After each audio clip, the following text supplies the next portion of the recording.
Live event started. Thank you. Well, good afternoon, colleagues, and welcome to our July Cabinet meeting. It's good to see you all here today. We start with item 1 on the agenda, apologies for absence. And I don't think we've got any apologies, have we? No, Leader. Thank you. Item number 2, declarations of interest. Are there any declarations of interest? Nope. Okay. Moving swiftly on then to item number 3, which are the minutes of the last Cabinet meeting, the minutes of the June Cabinet meeting. Colleagues, you'll find these on pages 3 to 14 of your packs. Have you all had an opportunity to read through these? Yes, your leader. Yeah. And are you content to confirm that they are to be moved as a true record of our previous meeting? So moved. Yes. Thank you. Thanks very much for that, colleagues. We move on then to item 4 on our agenda today. And this is this information's on pages 15 to 32 of the packs that you have with you. And this is the Treasury Management Year-End Report.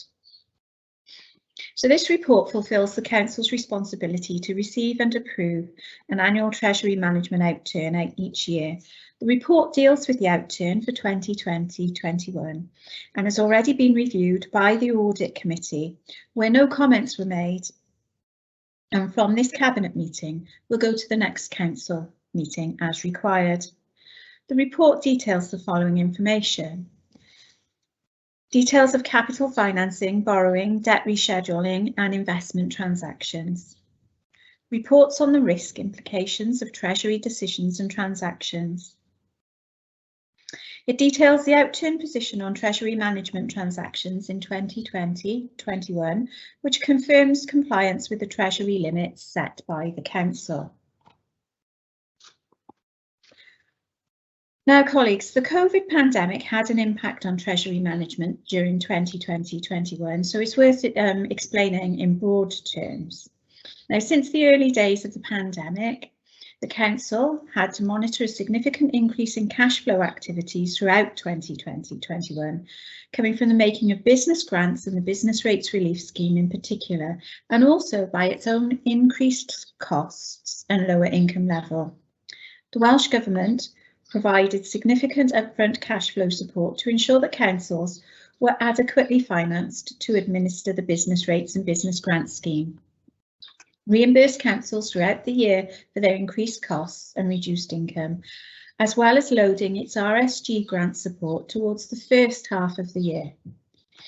Alongside the slippage in the delivery of its own capital schemes and underspending on its revenue budget, this meant that cash flow was more positive than in a normal year, which gave rise to lower borrowing activity and much more short-term investing activities. Now, colleagues, this doesn't reduce the need to borrow commitment that the Council has, but it does slow down the pace at which borrowing is taken up towards that commitment level. Now, notwithstanding the aforementioned, in line with the agreed Treasury management strategy, the Council still continue to be both a short-term investor of cash and borrower to manage day-to-day cash flows in 2020-21.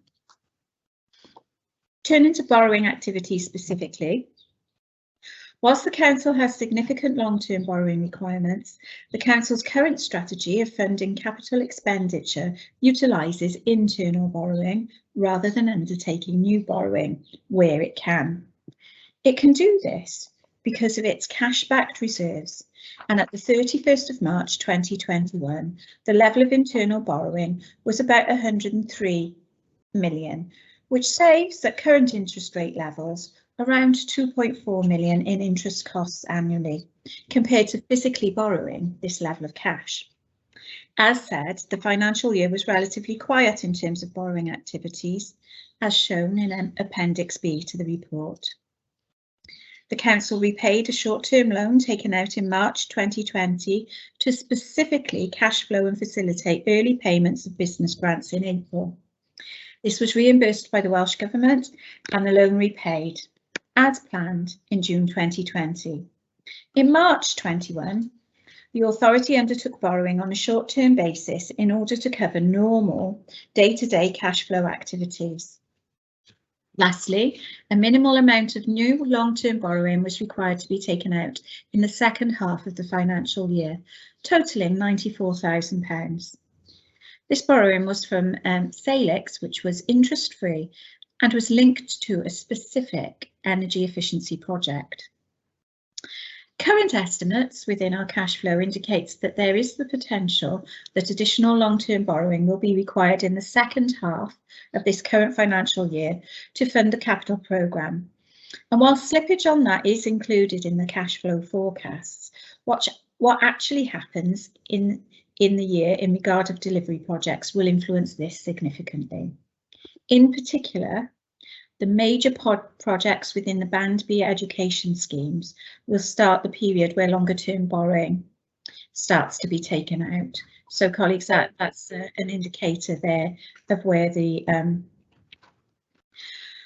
figures will be going. Now, turning to investing activities, the council's strategies in this area of treasury management are to be a short-term and relatively low-value investor consistent with the pursuit of an internal borrowing strategy.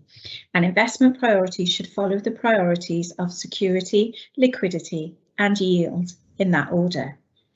All investments are currently placed on a temporary basis and are placed in high security institutions in line with our other strategy in this area. At the 31st of March 2021, 15 million was placed with various local authorities and 9.8 million with banks and building societies. Lastly, prudential indicators. The authority measures and manages its exposures to treasury management risks using various indicators, which can be found in Appendix B. This report confirms that the Council complied with the prudential indicators for 2020-21 as set in February 2020 as part of our treasury management strategy. I'm just going to pause at the end of that introduction, colleagues, and ask, are there any comments from Cabinet in relation to that particular report?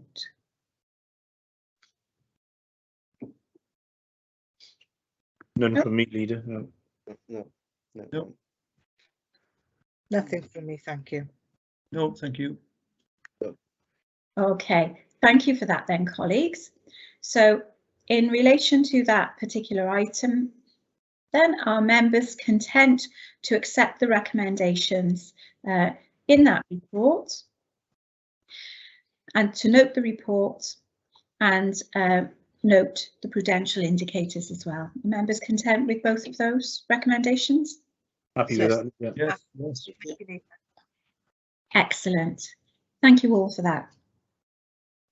The next item on our agenda is item 5, the Revenue Budget Outturn 2020-21, and this is available on pages 33 to 70 of your packs.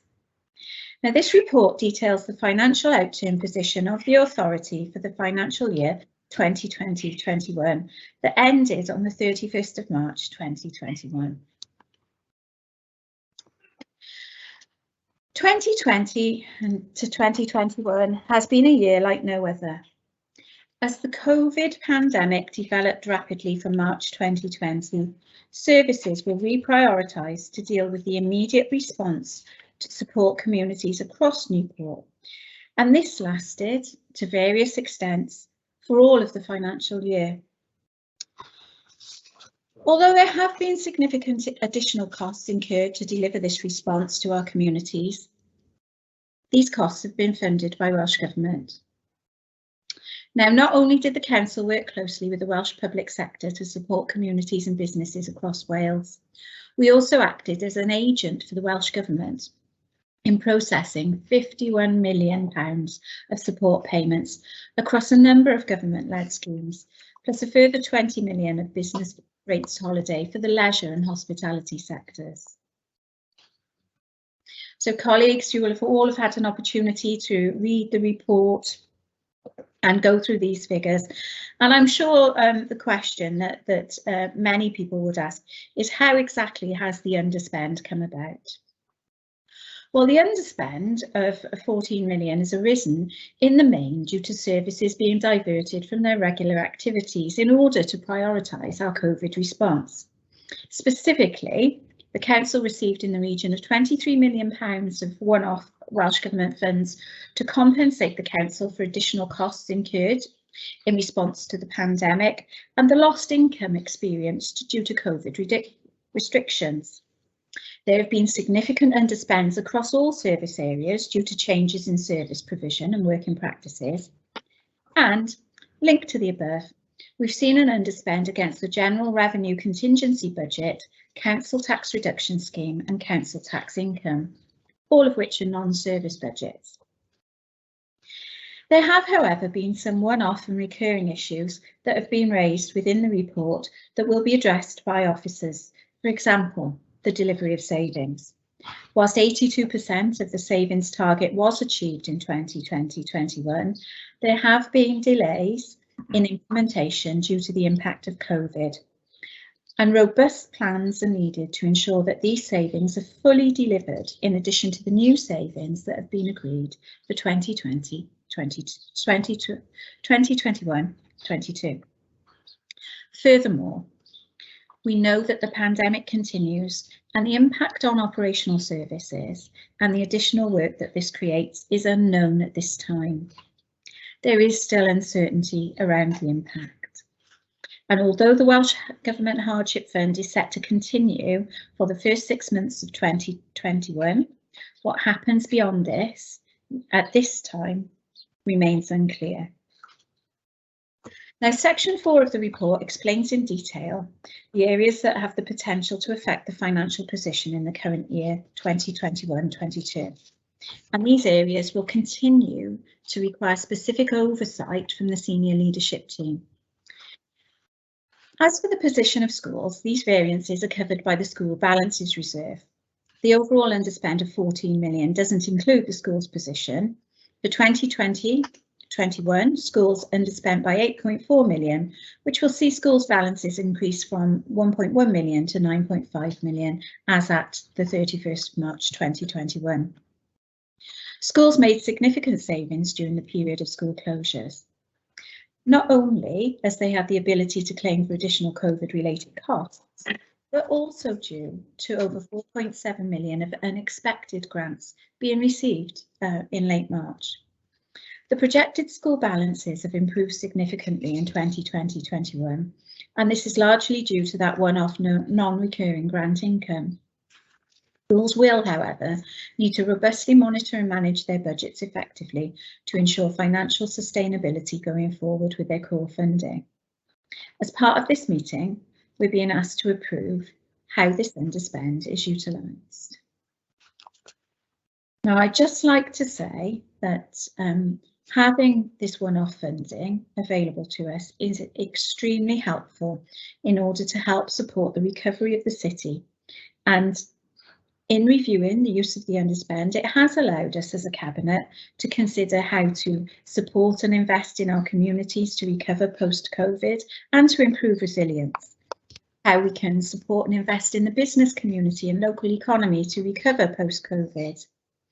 How we can invest in our local community's infrastructure to encourage greater pride and cohesion. Invest in the city's green infrastructure and carbon reduction initiatives. To invest further in the council's assets and to protect the council by enhancing its risk mitigation reserves. Following the overview of our financial position, section 5 of the report details how the 14 million is to be utilised under specific headings linked to COVID-related activity, community resilience and cohesion, service delivery and risk mitigation. And colleagues, I'd really like to mention some of those here because they are really important to us and important to our commitments as a city council. £500,000 of this money we have allocated for the creation of a COVID Community Recovery Fund, and we've discussed this previously and it has been announced.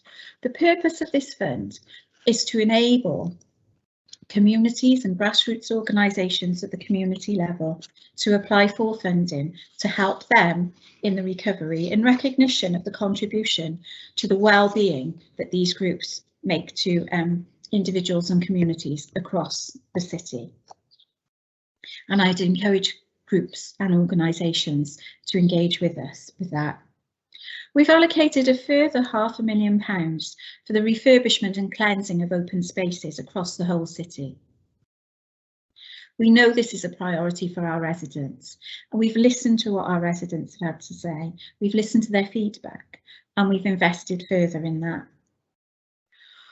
We've been able to allocate a further £116,000 of additional support for highways road repairs, which takes the total level of funding in this area in 2021 to 22 to £1 million. So we're investing £1 million across our city in highways road repairs. Now, colleagues, we're all aware of the importance of the recovery being a green and just recovery. And we've discussed this at length, and I'm really pleased to say that this is the reason that why we've, as a cabinet, we've allocated a further £1 million to green recovery funding for the implementation of decarbonisation schemes. We've increased the resource for homelessness prevention, allocating £300,000 to support that. And we've also identified a further additional £800,000 for additional support to schools. Furthermore, over £4 million will be set aside for capital investment to support the growth and regeneration across the city. We've listened to what people have had to say, and we've listened to people's priorities. And we've tried to invest prudently and wisely, listening to what people have to say and taking the city forward. So colleagues, the reserves balance at 31st March 2021, following the above approvals, will increase to £107 million. Aside from this year's underspend, other significant movements have been summarised within the report in paragraph 5.4 of this report. And I think at this stage, colleagues, what I'd like to do is pause and invite comments from Cabinet members. Would anybody like to comment?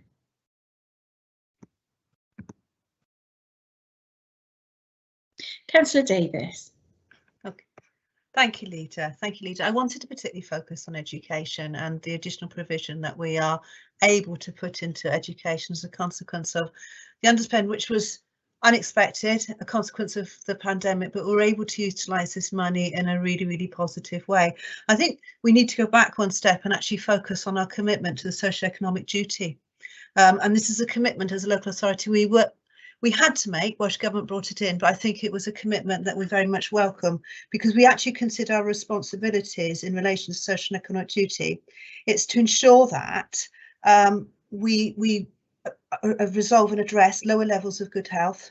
We address issues in relation to lower paid work, poor educational attainment, and issues in relation to people who are in a situation where there is poverty. They're at risk of increased likelihood of being a risk of victim of crime.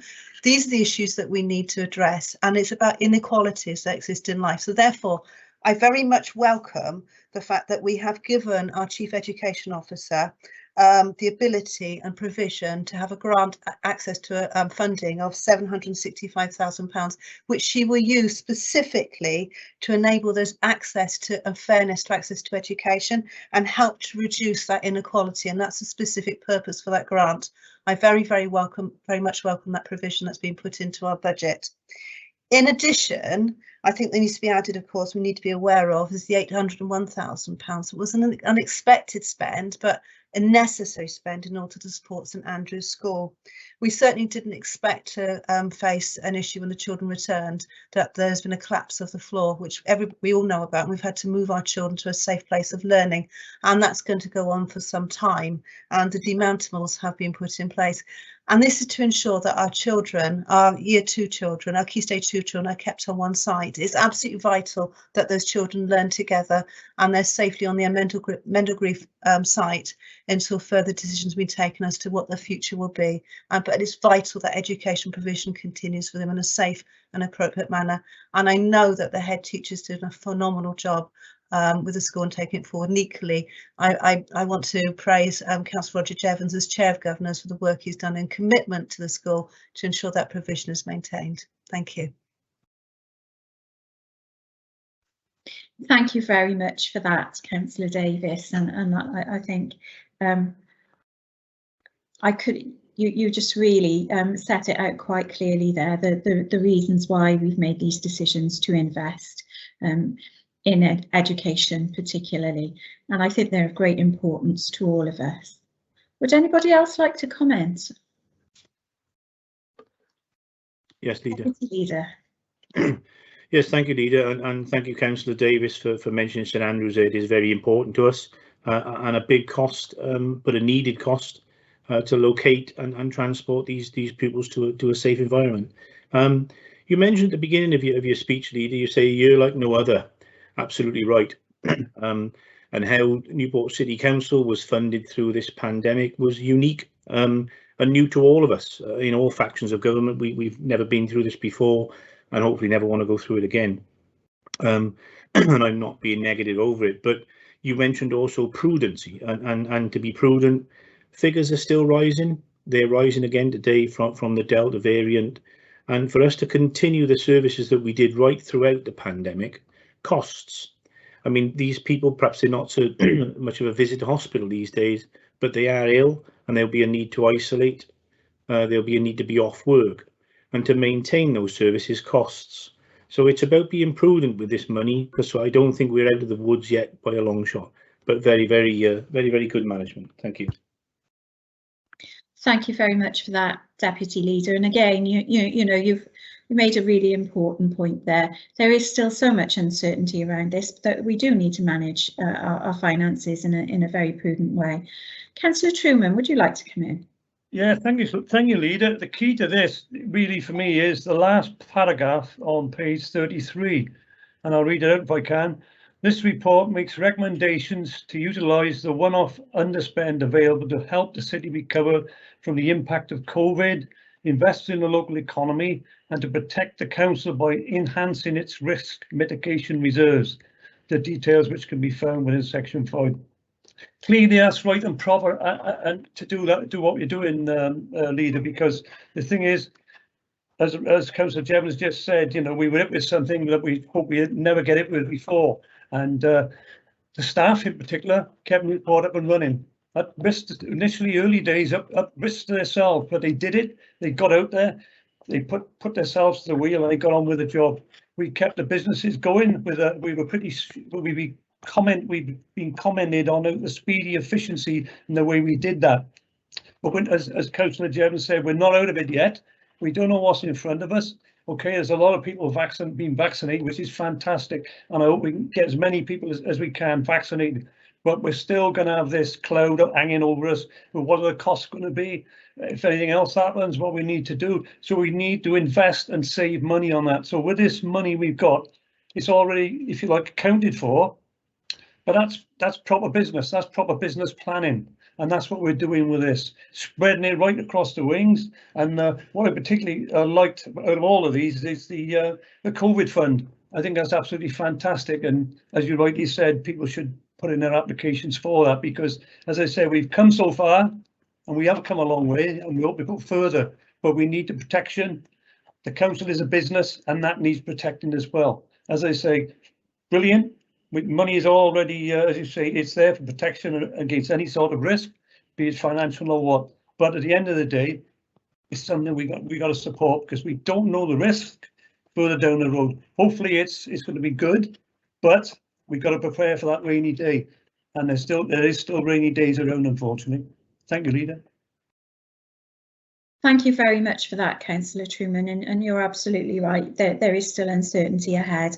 Councillor Hughes, would you like to come in there? Good afternoon, Leader. I just wanted to welcome the COVID Recovery Fund in particular, which I'm sure certainly I'll be helping my communities. I'm sure colleagues across the city will be doing the same for theirs and taking full advantage of that, and hopefully, you know, introducing some really exciting projects that we can sort of take advantage of. And I'd also welcome the green recovery decarbonisation sort of support that's being made available, schemes which will support the city really in meeting the challenging carbon reduction targets. And it's evidence really, I think, that the administration is totally committed, I think, to the sustainability agenda. So I'd just like to thank you for that support. Thanks very much for that, Councillor Hughes, and thank you for all the work that you're doing around that. Do appreciate that. Thank you. Would any other colleagues like to comment on that particular report? No? Okay, so the colleagues were asked to note the outturn position, which is, did you want to come in, Paul? Yeah, sorry, Lead. I thought, well, I just like to mention something about the overspend, really, and I think it's important to mention that, to be perfectly honest. And I'm not defending the overspend, but I think going through this pandemic, I think we got to be aware that certainly in some of the children's homes, that some of the staff had to stay there, sleep over, because they couldn't go home because of there was no one else to replace them. There was a problem with agencies, getting agencies in. If you look at the Cambridge house, you know, we couldn't put other children in there because of one particular child. So we had one child in one residential home, and we had to have security in there. Some people don't realise what that entails sometimes, but you know, 90,000 people would sort of scream if they thought that's the type of money we had to pay. So you know, I'm not defending it, but sometimes when you look at some of the pressures that children's services have, and yes, we've got to look at it. We'll hopefully sort some of these things out. But I think the point I wanted to make, that if we didn't have our children's homes, you imagine how much we would be spending if it went out to independent agencies. You could almost double that overspend there, like some of the authorities are already paying. So I think give it time to bed in, and I'm pretty sure then that we'll have a better result next year. And I just hope that people are aware of that. And if I can just mention foster care in agencies, because of the increase we gave and the way we're doing the work with foster care and agencies, we got a fosters forum tomorrow at 10 o'clock and one in the night. And we've reduced the independent foster care and agencies from 73 to 60. Now that might sound small, but when you think that we're paying over £800 for a foster carer compared to our own, you know, we're making great inroads in that, and I think that you know, long may it continue about getting some of these independent foster carers coming over to us, then, to be perfectly honest, or the people that work for these independent foster carers coming over to us. And I think you can see by that figure now, it is improving, and that's why we're doing such a lot of good work in foster caring. Thank you, Leader. Thank you very much for that, Councillor Cochrane. And I think what you've done there is highlight a really important issue for us. And that's really, as we transition to new models of service delivery that are far better for our service users, and certainly a far better experience for our service users, there are also some efficiencies to be gained from that as well. However, in terms of value for money, there is an investment required in order to realise that that efficiency as well. And I'd really like to take this opportunity. I'm so glad that you did mention the foster carers, because I really don't know where we'd be without the love, kindness and generosity of those people that take our vulnerable children into their homes and care for them. So thank you very much for highlighting the good work that they do. Are there any further comments from Cabinet members?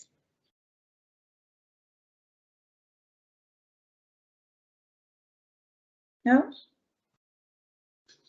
Okay then, so if we move back to the recommendations of the report asks us to note the outturn position, which is subject to audit, and the major variances for the year, to approve the use of the underspend as set out in section 5 of the report, and note the resulting level of the Council's general and earmarked reserves, to approve reserve transfers as set out in section 5, and to note the school's outturn and the position on the individual and total school reserves. So colleagues, having had an opportunity to read through the information and the report and to discuss that at length, are you content to agree the recommendations of the report? Yes, Leader. Yeah. Yes. Yeah. Yeah. Yes. Yes. Okay. Agree. Excellent. Thank you very much, colleagues. We move now then to item number 6 on our agenda today. So we're moving now from revenue to capital and the capital outturn and additions. Now, colleagues, you've all had an opportunity to read this information and go through this, and you will have had an opportunity to scrutinise this in detail. So the report itself is on pages 71 to 96 of the packs. Now, this report provides the final capital outturn for the 2021 financial year. Specifically, it requests approval of budget carry forwards to fund slippage of existing project expenditure into the new financial year at 7.134 million.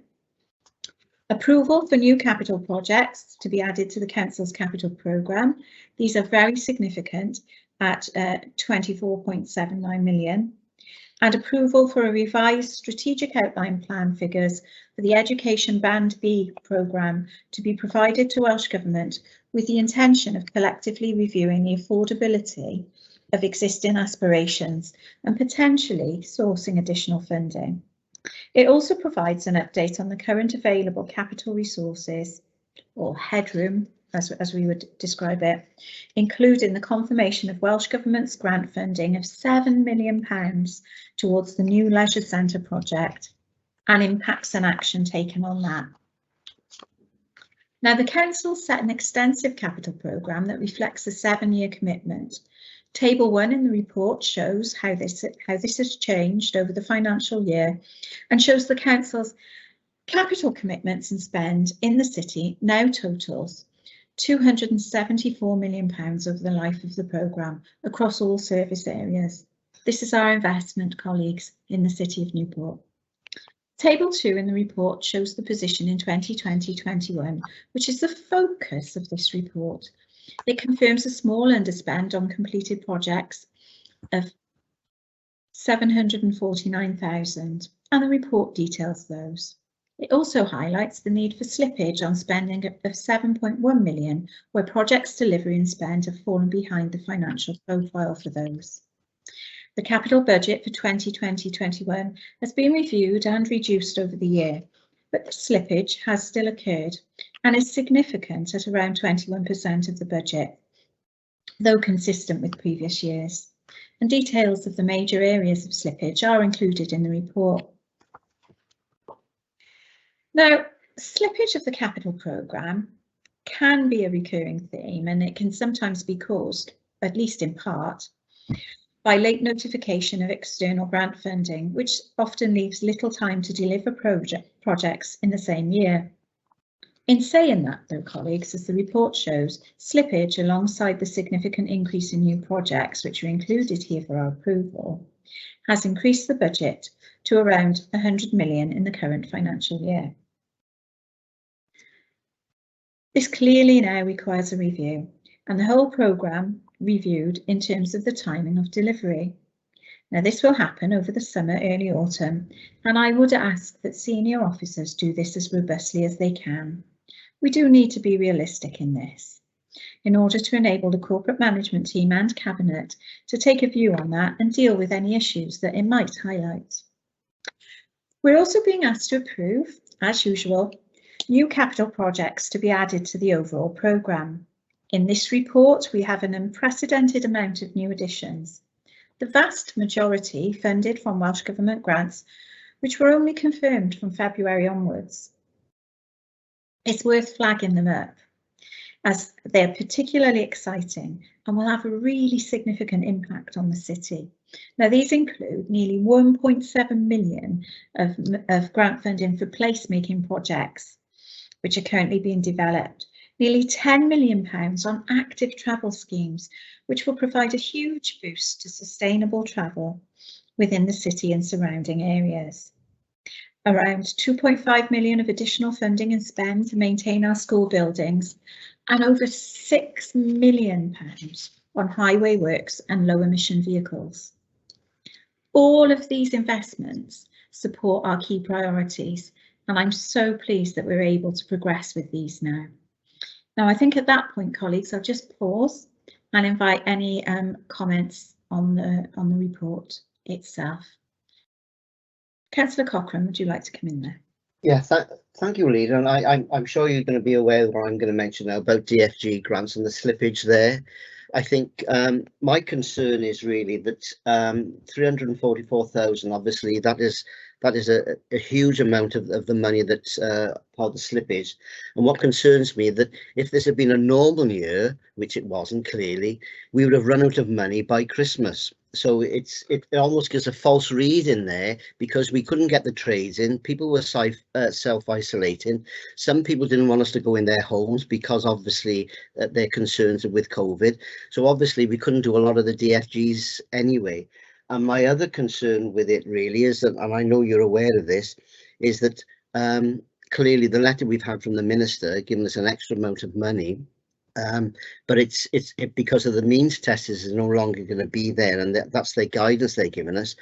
I've asked for a full report now on DFGs then to come to Cabinet, because the reasons I'm saying all that, because when we did just an interim report on it, the extra money for DFGs with taking up the means test for people is up to 400,000 extra. It's going to cost us as an authority.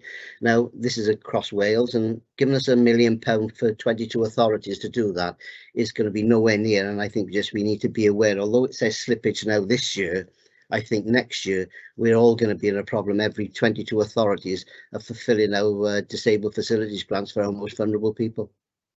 Thank you, Lisa. Thank you, Councillor Cochrane. And I think that's a really good example, isn't it, of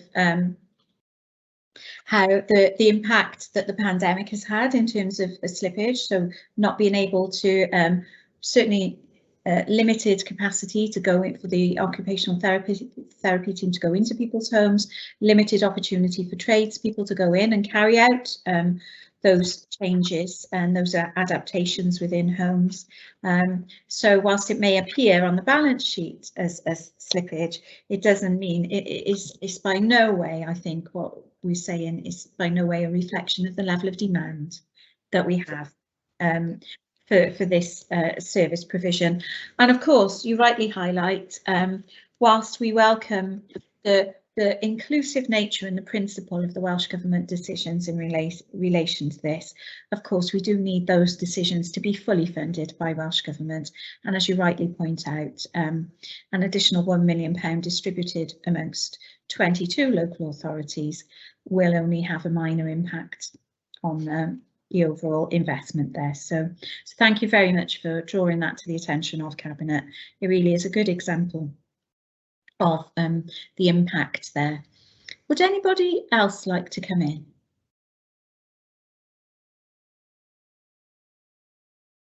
Nothing from me, thank you, Leader.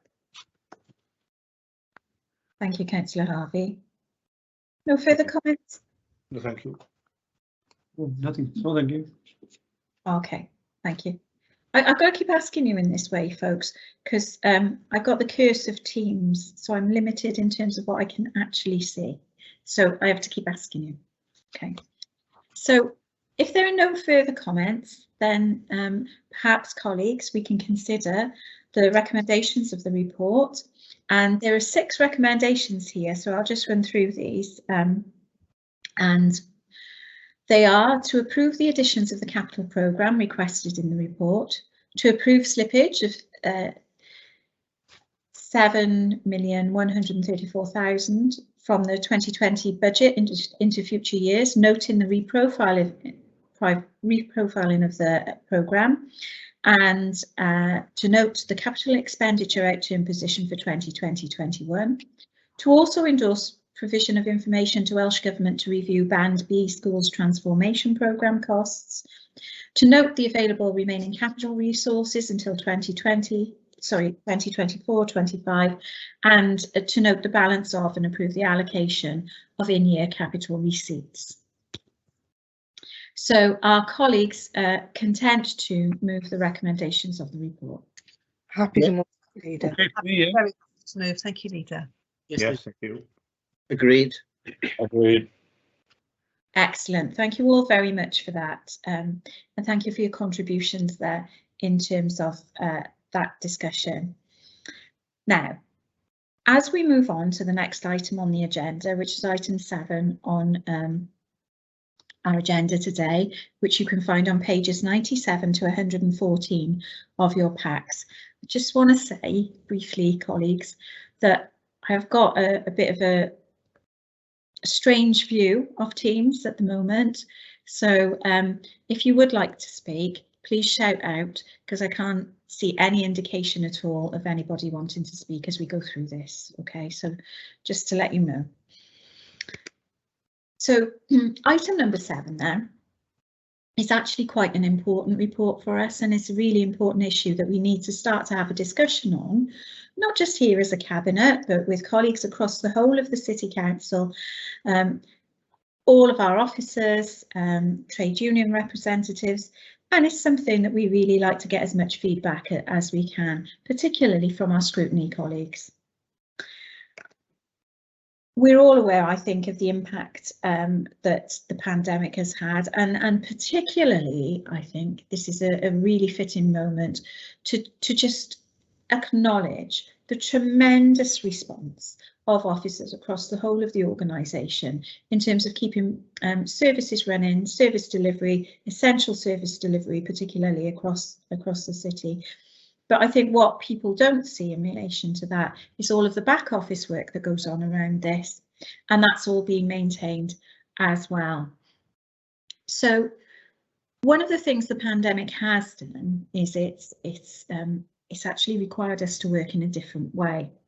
And what this report does is it starts to reflect on these new ways of working and consider how we start to respond to the new normal and move forward within this current environment. Now, in February of this year, a discussion paper was presented to the Overview and Scrutiny Management Committee entitled Responding to the New Normal. And the paper itself detailed how the council had responded to the pandemic and the benefits and challenges associated with the new ways of working that have been implemented. A follow-up paper, which formed the basis of the report that we're considering today, was presented to the same committee in June 2021 for comment prior to coming to Cabinet. So I'm really pleased that our colleagues have had an opportunity to discuss this in detail.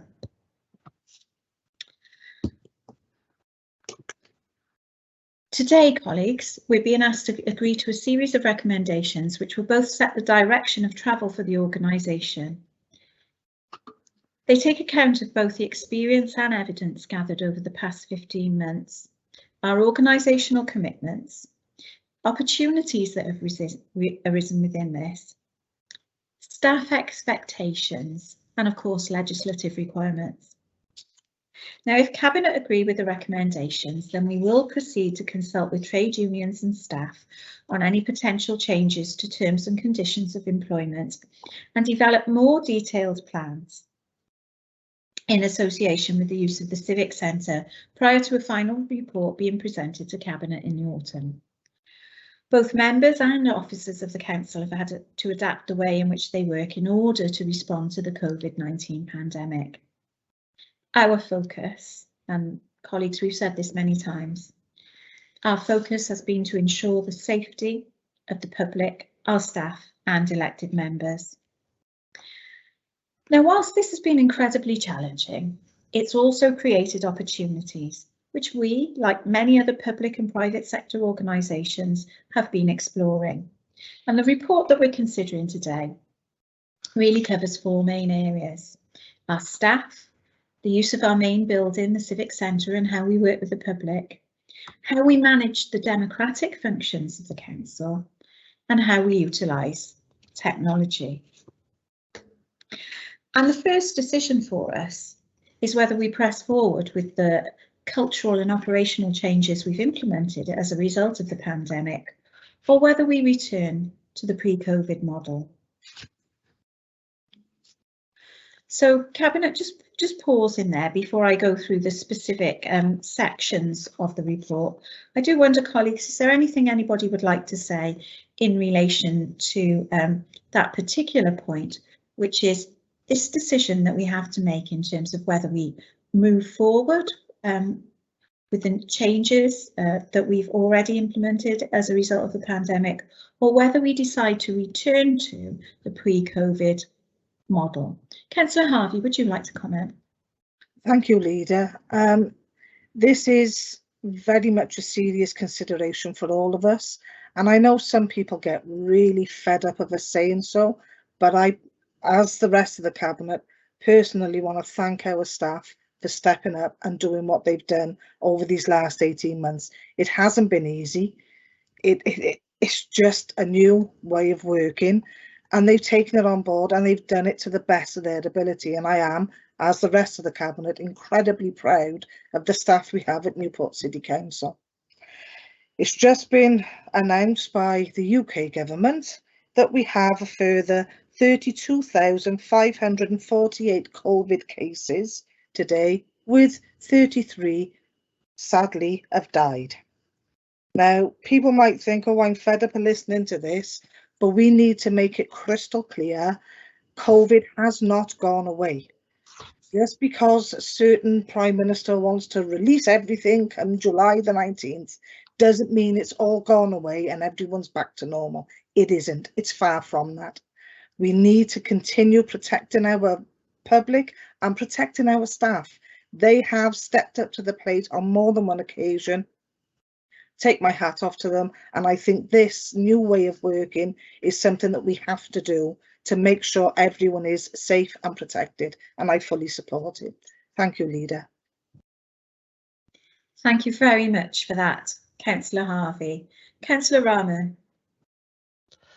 Thank you, Leader. I agree with everything my colleague Councillor Harvey has just said, and it is important that we highlight the work that our staff have done throughout this pandemic. I mean, the well-being of our staff is vitally important as they have continued to provide our city's services throughout the numerous lockdowns. So it is important as we recover from this pandemic that staff, trade unions and colleagues are given opportunities to discuss how we all adapt to this new way of working. So on that basis, I would support the recommended options, which also includes the discussions on the optimum usage and configuration of not just the Civic Centre, but also other sites and offices across the city. The Civic Centre is the home of democracy in Newport, and it is historically an important building. So as we develop plans, we need to enhance this. It has the capacity to support the needs of our communities and the services that support them. But we also need to look at opportunities within the broader estate that can support flexible working opportunities. Using our buildings differently would provide a range of opportunities to bring in either our own services and that of third-party organisations as well. I just want to end by highlighting that as we utilise the Civic Centre more, this will result in more staff using the city centre during the workday, which will support regeneration of our city centre, which is one of our priorities as an administration. But also it will support our many amazing independent shops in the city centre that have relied on that lunchtime trade and unfortunately have missed out in the last year or so. So hopefully this new way of working will bring back some normality to the city, but also enhance it and get us over that hump as we look towards how we recover from COVID. Thank you, Leader. Thank you, Councillor Rahman, and you really do make quite an important point there, in that the flexibility that our COVID response has given us actually enables us to meet that corporate plan commitment that we made of freeing up 20% of the Civic Centre. to both save money and also create space. And I know I'm really pleased to see you talk about the potential for us perhaps using our civic building to perhaps enable other partner organisations and other groups to use some of the facilities that we've got as well. So I look forward to taking that further should we agree the recommendations in the report. Councillor Mayor, would you like to come in there? Yes, thank you, Leader. I think you eloquently already outlined everything that I would want to say in relation to the report. But what I would like to say is that although we're calling it the new normal, some of us have been moving towards this position for quite a long time, a very long time. So for me, this is just the start of reorganising the way that we work. The most important thing that I've been pushing for is flexibility of work, and that is not having to come into the office if you don't have to come into the office, and that's based on environmental reasons. It's based on the space utilisation. It's based on the time it takes for people to travel back and forth to work. And there has been a lot of resistance in my time as a councillor to this concept, because they feel that people will be sat at home watching the tennis instead of doing what they pay to be done. And that's a very antiquated way of thinking about how people work. The opposite is actually what has happened. What we've discovered, and this is one of the major problems that we're going to have in terms of the well-being of our staff who are working from home, is that they have learned not to switch off. Because of the flexibility that this allows them, they do things when it suits them, which is what we mean by work-life balance. But what happens is that they don't actually switch off, because they're not clocking in, they're not getting up at 8 o'clock, taking an hour to get into work, you know, sorting out their emails. They are doing it when it suits them, but they are not noticing the time. So I think we've really got a really difficult job in making sure that people's well-being is respected. But I absolutely welcome this thing. There's no going back. There is no going. We cannot go back. We've already moved on light years in just 12 months. It's quite incredible, and I'm all for it. Thank you, Leader. Thank you very much for that, Councillor Mayor, and you stressed some really important points there. Councillor Davis. Thank you, Leader. I think you know, Councillor Mayor initially made a really good point. We need to be focused on work-life balance. It is better for our workers that they can manage and juggle childcare, family care responsibilities is working, but we've got to absolutely ensure there's a work-life balance. And looking at the report of the recent survey that was being put there, where staff were asked, there is a good proportion of staff who stated that they felt that it was difficult to disconnect from work at the end of the working day, because historically it was that trip to and from work that enabled you to do that. And I think there's a body of work to do on that to ensure that working from home actually has a positive effect and impact on those staff, because that's what we want to see. We want people to have that positive work-life balance.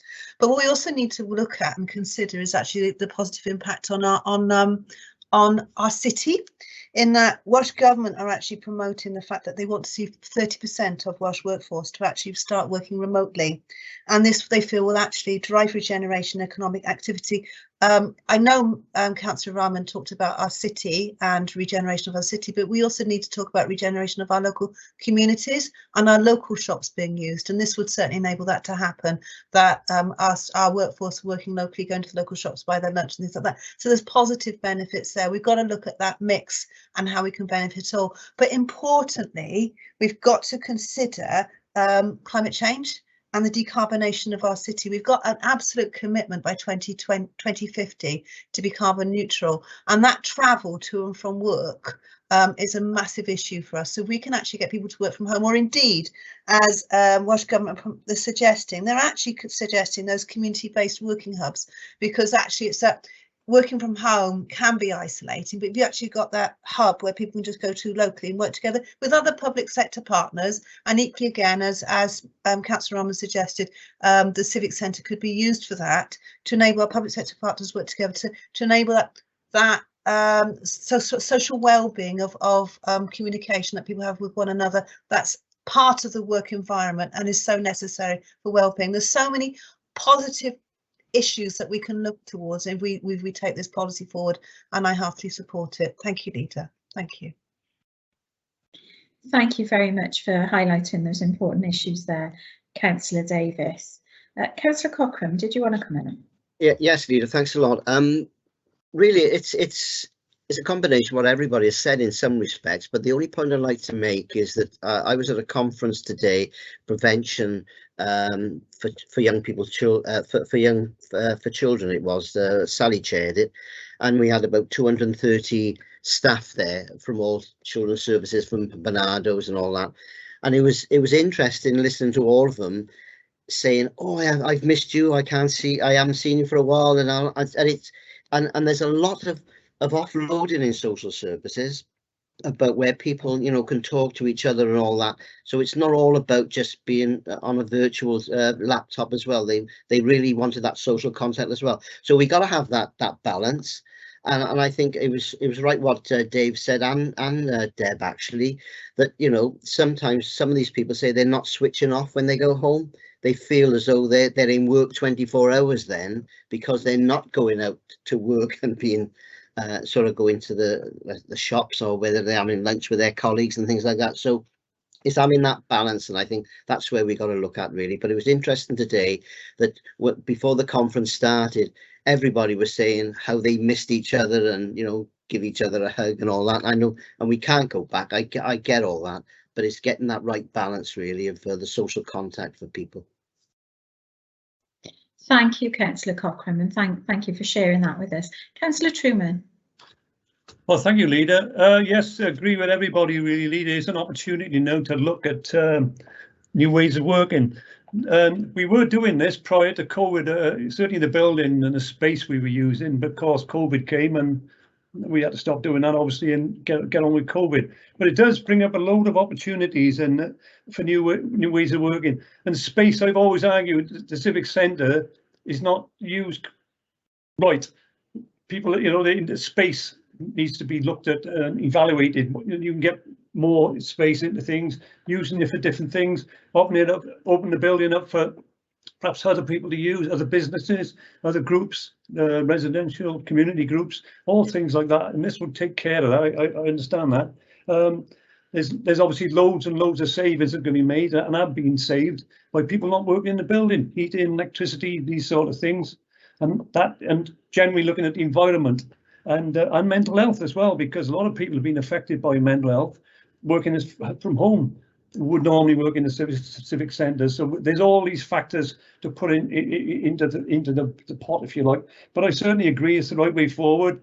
We're discussing this with the trade unions and staff, and that's the best way to proceed as far as I'm concerned. And opportunities are there. Let's take up the opportunities and we'll all benefit from them. Thanks, Lita. Thanks very much for that, Councillor Truman. Thank you. Councillor Hughes. Thank you, Leader. I'm just going to join my colleagues really in just genuinely thanking our council staff that responded so well in meeting these sort of unprecedented challenges, really, aren't they? And I'm pleased that the report also ties in and acknowledges the city's decarbonisation goals, but also that the focus is on staff, you know, the well-being, the remuneration that we talk about, and staff development.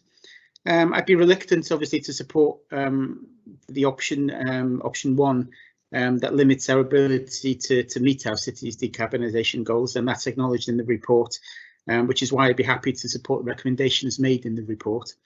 I've followed Rhys's development of this report, and while it's obviously work in progress and it's fluid, I'd just like to thank him really for the work done, and especially in the thoughtfulness really in the areas that the report focuses on. And I'm confident that we will find ways that sort of improve the working lives of our staff despite these challenges. So I'd like to support the recommendations as well. Thank you. Thank you for that, Councillor Hughes. Chief Executive, would you like to come in there?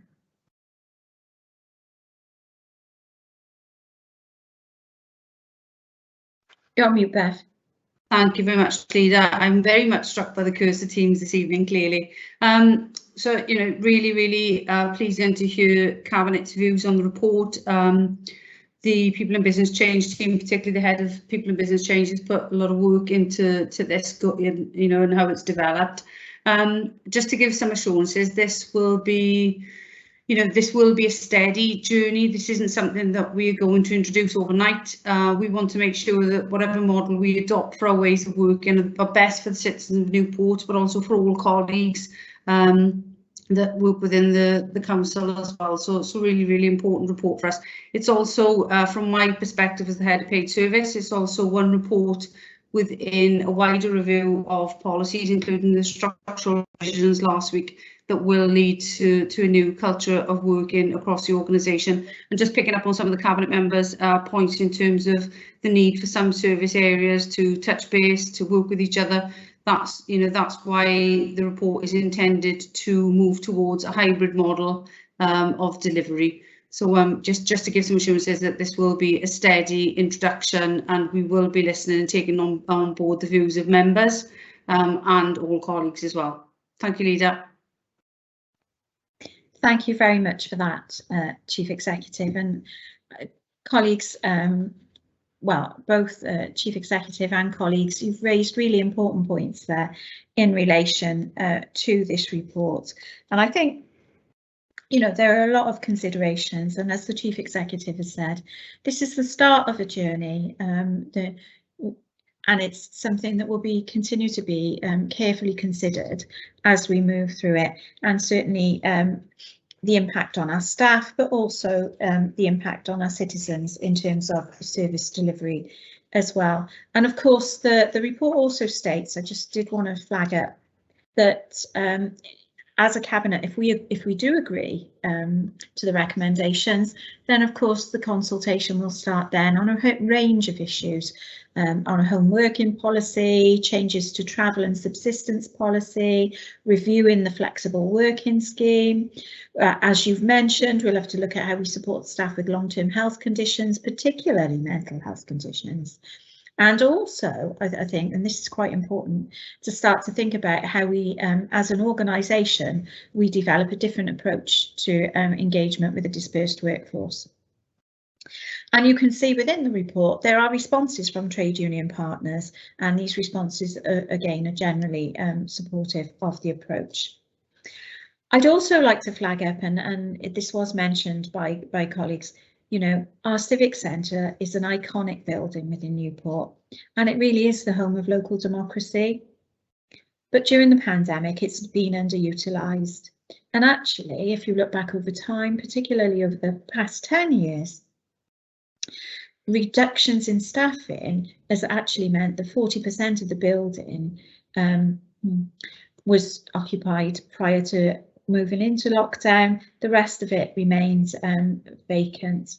Now, I know it doesn't feel like that when you're in and out of there every day, but the building is such a huge, expansive building that there are real opportunities, I think, within this to actually do more with this. And something we've highlighted already, and Councillor Davis highlighted, is the Welsh Government policy in terms of creating hubs where partners can work together, but reduce that that impact on the environment by focusing these on the local area. So there's certainly an opportunity to consider that, and there's also an opportunity, you know, to think about how the wider community use the buildings as well. And we have had some discussions, as you'll be aware, colleagues, of our desire to create a cultural hub within the Civic Centre for our cultural hub members to actually use. There's a huge range of options available to us, and we need to, if we approve these recommendations, then certainly we need to explore that. Now, the third part of this report, and it is important to address this, I feel, in the discussion of the report, considers the democratic function of the council. And the way in which we are required to operate in future is actually embedded in the Local Government and Elections Act. And at the moment, the Democratic Services team are looking very closely with colleagues in digital services to ensure that we've got facilities in place to have hybrid meetings so that members can access these either from our council chambers or committee rooms or from a work location or a home. And this all forms part of the widening diversity in local government agenda.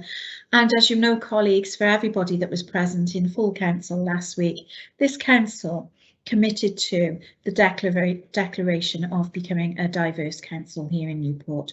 So certainly some of the changes that we've got the potential to consider if we accept these recommendations will help us to realise that commitment that we've made as well.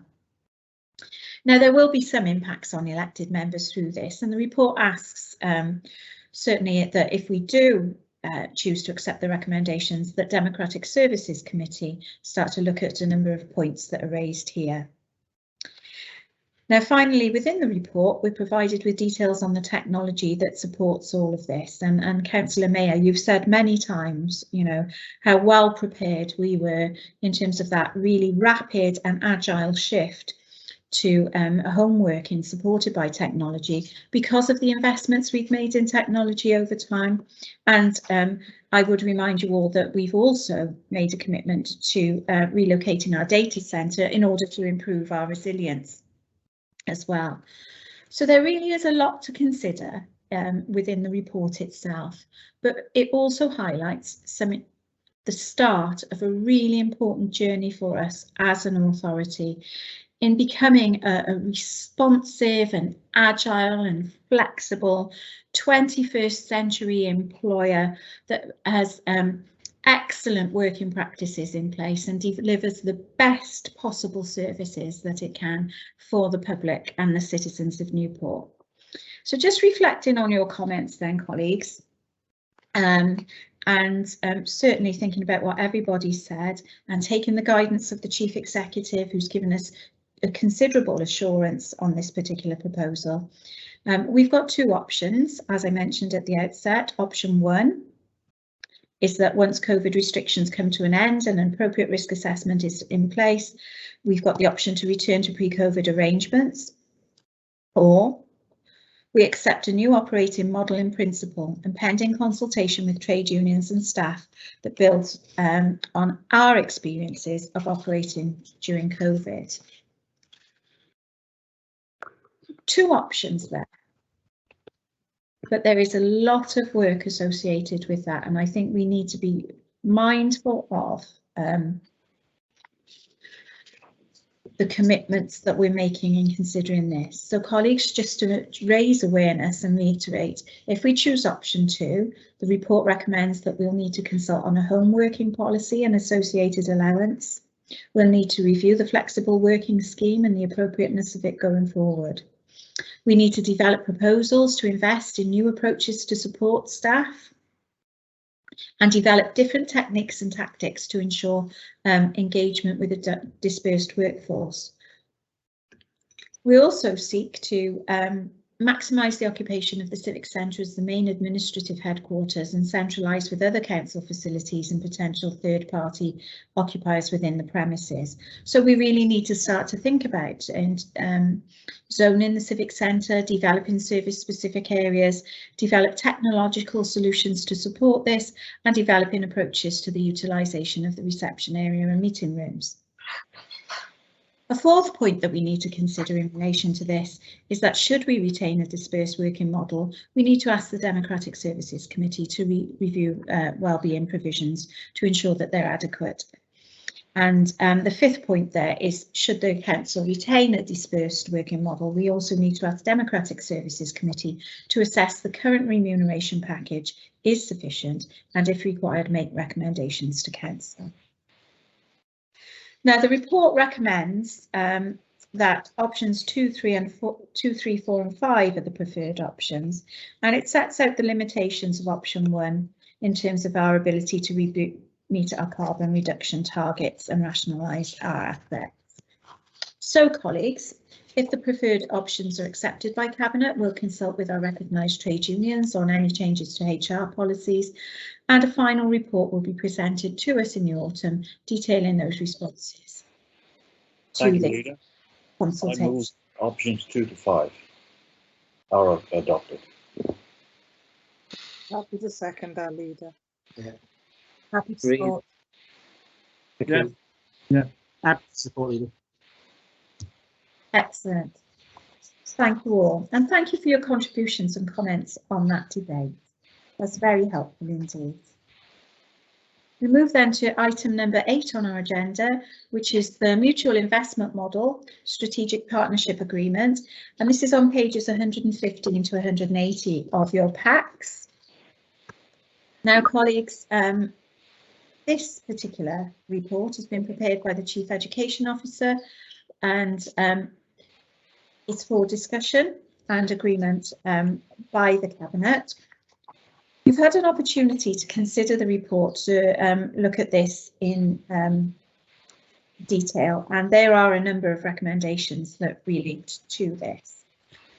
Just to give you an overview here, Welsh Government has procured Meridian Investments as its private sector partner to work on the delivery of education and community facilities in Wales under the Mutual Investment Model of the 21st Century Schools programme, and they've confirmed this as their preferred delivery method moving forward. Some local authorities and further education institutions have already entered into a strategic partnering arrangement with Welsh ministers, which supports this arrangement. And this outlines how the relevant parties will act together over the long term in a collaborative partnering manner to support the delivery of education and community facilities and infrastructure across Wales. The original Strategic Partnership Agreement was completed in September 2020, but there's now an opportunity for other local authorities who weren't part of this agreement to enter into a supplemental deed of adherence. This will enable Newport to become party to the Strategic Partnership Agreement for an initial term of 10 years. The decision to enter into this deed of adherence at this stage does not commit the Council to any MIM project, nor is there any immediate financial impact. It simply provides the Council with what we might describe as a seat at the table to set priorities and have an understanding of the delivery plans for other participants across Wales. In entering into this deed of adherence, the Council is required to nominate a participant representative to sit on the Strategic Partnership Board, and the report also recommends that the Chief Education Officer be nominated to undertake this role. Whilst making no commitment to specific projects, agreeing to enter this deed of adherence now will ensure that the Council is able to access the benefits associated with the Strategic Partnership Agreement over at least the next 10 years. Now, before we go on to the proposal there, because there are quite a few points that we need to agree to in relation to that, I'd like to invite Councillor Davis to comment. Thank you. 21st Century Band B Welsh Education Partner is a supplementary agreement which will ensure local authorities can actually work together collaboratively to work up new qualifying projects, which would ensure there's actually capacity and capability, and there will be a focus on best practice. It will be an opportunity to draw down on a range of strategic support, infrastructure service and procurement, and that will enable value for money when projects are being considered, and that's vital in what we do, that what is actually built and developed, it is actually best practice, best principles, and this provides that opportunity, and it will ensure that our new builds will be a success. I also recommend approval of Sarah Morgan as our participant representative on the Strategic Partnership Board, as this will actually ensure that there is consistency and continuity. It'll be the same person attending those meetings. That's vital. We get elected in and out as representatives, but we absolutely need on that board that consistency and continuity, because we're talking about large sums of money, large spends, big projects that will we need to take forward for Newport. So I support this principle. Thank you, Leader. Thank you very much for that, Councillor Davis. Would anybody else like to comment on the report itself? No further comments. Okay, then, colleagues, there are it's proposed to us 6 recommendations, 3 of which we need to approve and 3 of which we need to note. Are colleagues content to note and approve the recommendations in the report? Happy with that, Leader, thank you. Yes, thank you very much. Thank you. I agree. Excellent. Thank you all very much for that, and thank you, Councillor Davis, there for your important comments there that really help highlight why it is we should do that. The next item on our agenda today then is the COVID-19 response and recovery update, and colleagues, you will have seen this on pages 181 to 194 of your packs, and this Cabinet report is the update on the Council's and its partners' response to the COVID-19 crisis, supporting the City to comply with current restrictions and our progress in our strategic recovery aims and corporate plan. And so, colleagues, just to provide an overview, since our last Cabinet meeting, Wales has started to see the Delta variant emerge as the most dominant strain of the virus. In Newport, cases being reported to the Test, Trace and Protect service remain low and contained into small clusters. The service, alongside the Aneurin Bevan University Health Board, the Council and other partners, are working proactively to support those affected and to break the chain of the virus spreading. The vaccination programme in Wales, delivered by NHS Wales and Aneurin Bevan University Health Board, with the Council's Newport Live partner support, continues to be successful as it progresses towards under 25s receiving their first doses, and of course all of those receiving their second dose. The vaccination programme delivered in Wales is not just one of the best in the UK, but it's one of the best in the world. And it is so important for those citizens who've not taken up their vaccination to do so, as it not only protects you as individuals, it protects the people around you. Now, the Welsh Government roadmap is phasing into alert level 1 restrictions over the summer period, and this cautious approach being taken is due to the emergence of the Delta variant and further understanding required on the impact that this is having on those that have received their vaccination and those who've not been vaccinated. And I can certainly reiterate that. I was at a meeting with ministers yesterday where ministers were very clear. The Welsh position will continue to be, as it's been throughout this experience, that Welsh Government will continue to follow scientific evidence and advice as we move forward. Now, it's really important that we as residents and businesses continue to adhere to the restrictions as we go through these final stages in the roadmap.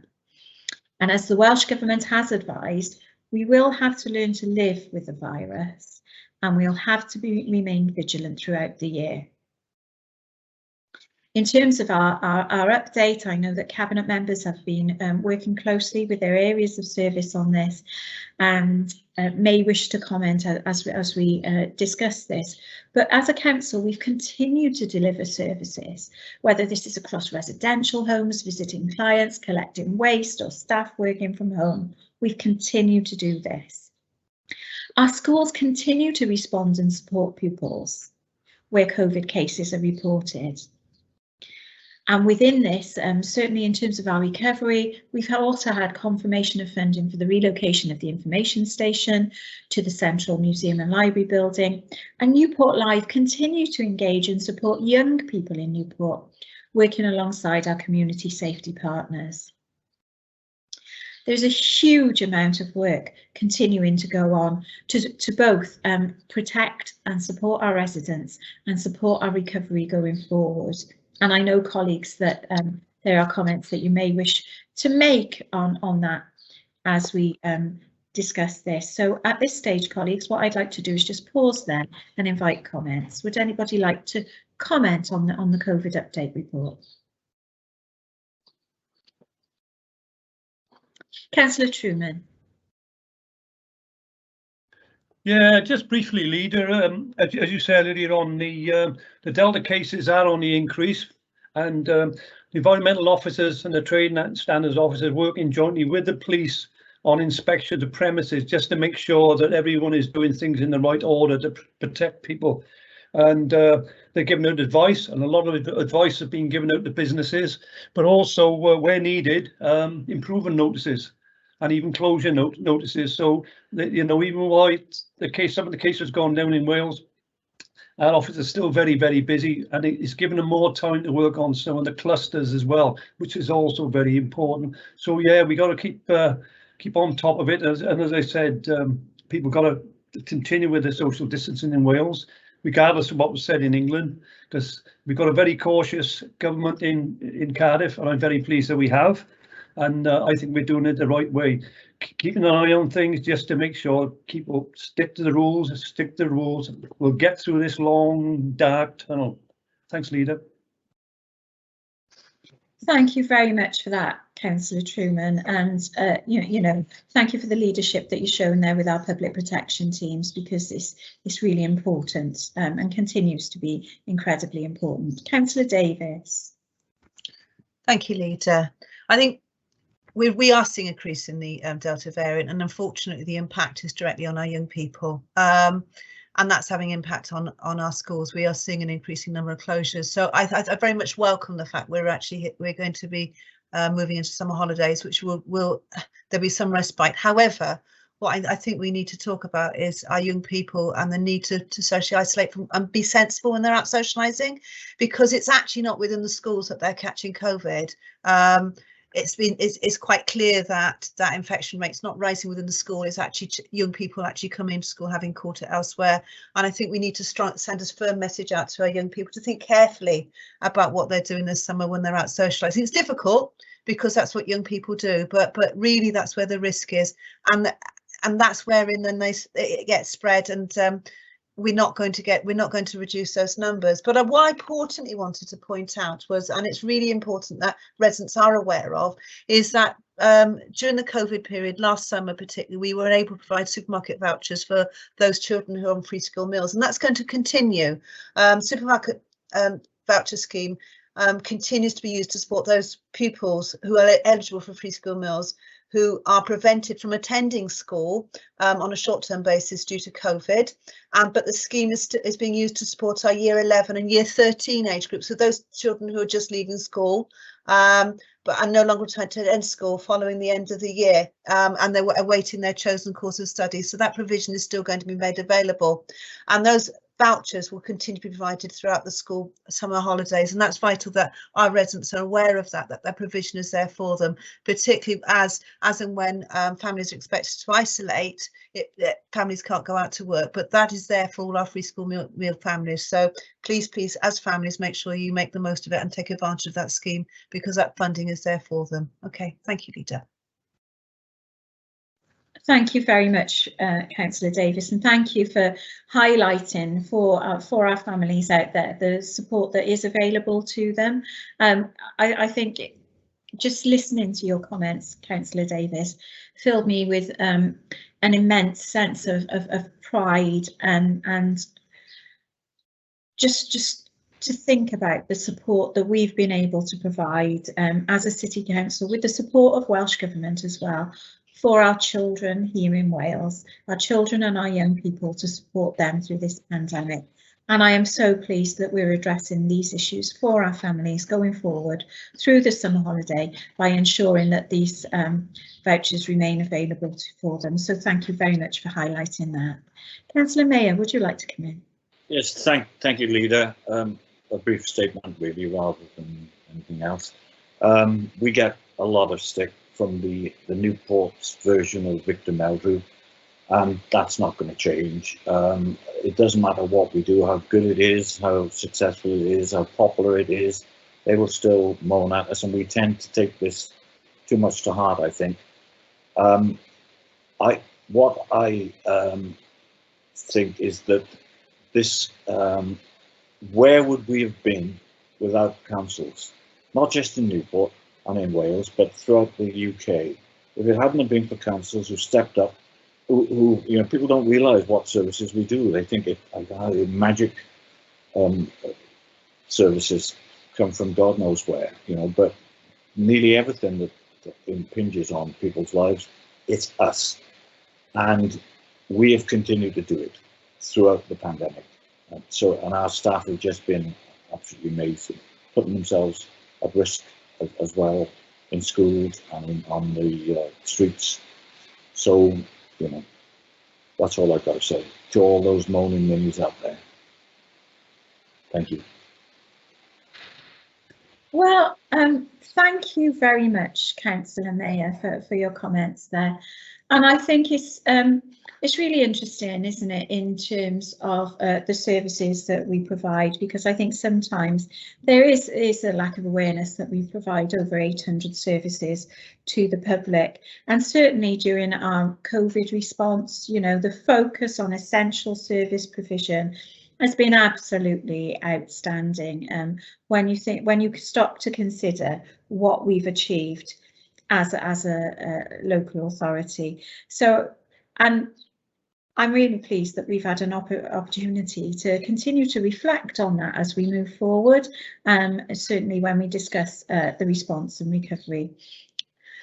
And I think for me, certainly as leader, I'm always pleased to hear the feedback from the public, whether it be good or bad, because I'm really, really pleased to hear that people want to engage with us and they want to give us that feedback on service provision, and people actually care about the service provision. So I'm always pleased, as our colleagues, and certainly I know the Chief Executive is, to receive that feedback on service provision. It certainly helps us to improve going forward. So thank you for highlighting the issue of feedback. Are there any further comments from colleagues? No, thank you. Okay, so just at this stage then, colleagues, are we content to note the contents of the report, and of course we'll have further updates as we progress. So colleagues, content with that? Yeah, No. that's fine. Rita, thank you. Thank you very much for that. Now, the next item on our agenda today is item number 10, the Brexit update report, and this is on pages 195 to 202 of your packs. And as you'll recall, colleagues, this is an issue that we've been updated on every month as we've gone through our cabinet meetings, because we've had some significant concerns as a local authority about the impact that this could potentially have on the city going forward. Now, since our last report in June 2021, the deadline for EU citizens to apply for EU settled status has now passed. The UK government has reported many citizens have applied and received the outcomes of their settled status application. Now, this cabinet, Welsh Government and other local authorities have always said that people from the EU, the EEA or Switzerland are and always will be welcome in Wales and Newport. The contribution that is made to our communities, to our public services and our businesses is invaluable. I've repeated that on every possible platform that I can. And to those citizens within Newport, I would say to you, I've repeated that because I truly believe it and I truly value your contribution. Now, the Home Office has reported that 5,020 people have been granted settled status and 3,350 granted pre-settled status in Newport. Now, whilst this is very positive for us, we know that there are still people who will not have applied, and they're likely to be some of our most vulnerable citizens. Our frontline services have already seen EU residents and their families experiencing hardship as a result of their migration status. Now that the deadline has passed, we expect these numbers to increase in the next year. Newport City Council, alongside our partners, will continue to do our utmost to ensure that people are supported to exercise their rights in the UK and raise awareness across our own staff and other professionals of the needs of EU citizens. Now, since the new trade arrangements have been in place for the EU, it has been a challenging time for businesses across Wales to adjust and comply with the new regulatory requirements.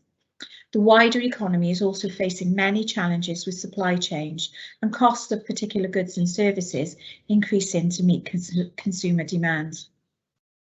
There are also certain sectors in the economy, such as transport and hospitality, that are also facing labour market shortages.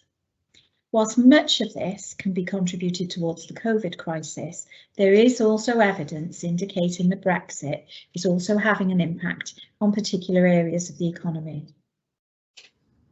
To date, the Council and the delivery of some of its projects have not identified any significant areas of concern in relation to the supply and costs.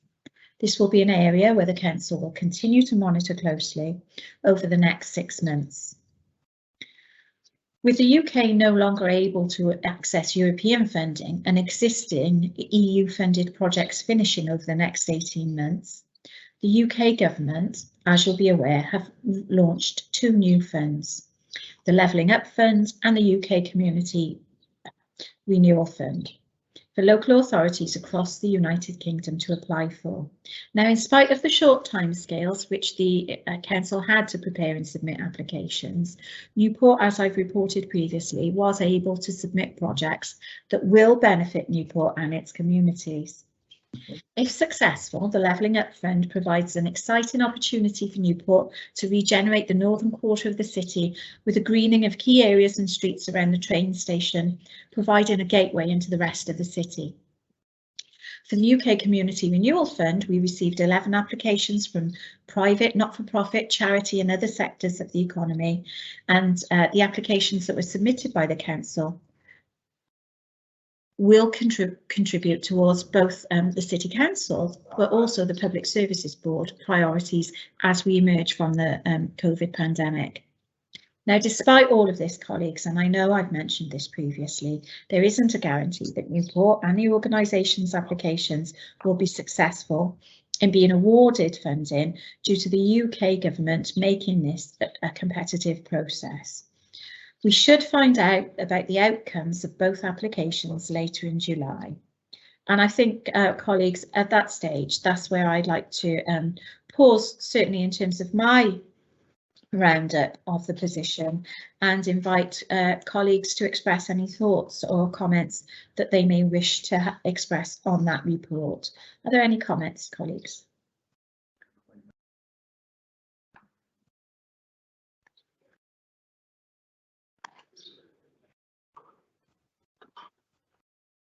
I think you summed it up well, Leader, to be perfectly honest.